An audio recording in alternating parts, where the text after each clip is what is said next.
Welcome to my complete guide on how to cut the wolf cut. You might have been wondering if this haircut even works for your face shape or if your hair type can handle it. I'm going to answer all of your questions because this haircut's not as hard as it seems, and it can work for all the hair types depending on the techniques you use. So whether you have super thick hair, thin hair, straight or wavy, even curly hair, this haircut's going to look great when you air dry it, and if you blow dry it, it's going to give you that cool anime edgy kind of texture. So I'm going to show you from sectioning to cutting to styling how you can get this haircut step by step, and it's going to be super easy to follow. But if you do have more questions, be sure to leave them in the comments so I can go through them and hopefully answer them for you. If you're ready to get into this brand new haircut, let's get started.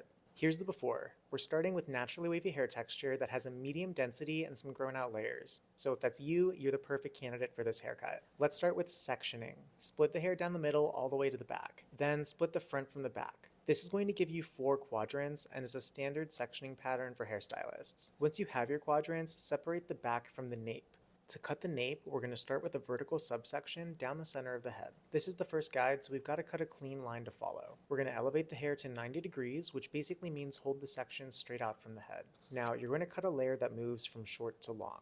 The trick is to stand in front of the section you're cutting, hold the hair vertically, and then point your fingers towards the head to create a diagonal cutting line. That's going to give us that soft, layered effect that moves from short to long. Once you've cut a section, grab a small piece of that section as your new guide and repeat. Keep doing this until the entire nape area is done.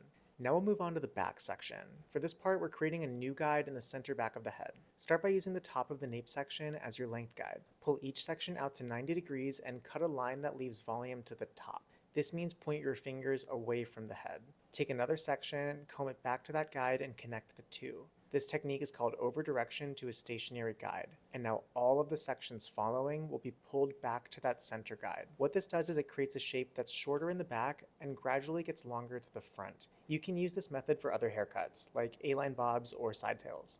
Now we're moving on to the face frame. And for this, we're going to use that same over-direction technique, but this time pulling the hair forward to create shorter layers in the front that get longer towards the back. So start with a thick diagonal back subsection near the face. Cut the shortest layer right to the tip of the nose, and then let it get longer as you move towards the bottom. Once that's set, take smaller subsections from behind and connect them to the guide you just cut. The key here is to lift the hair up as you cut, not holding it too low.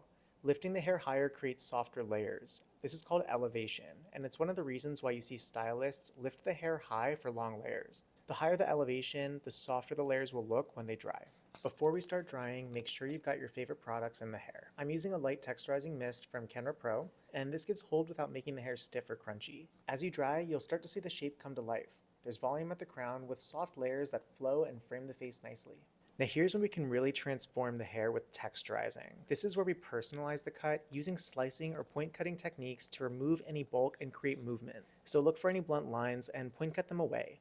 You can also slice into thicker sections to create movement and texture. So I'm just feeling the hair and visually looking for spots that need thinning or softening. And just a heads up, don't overdo it. So you don't want to accidentally cut it shorter than you meant to, and if you texturize too much, you might just do that.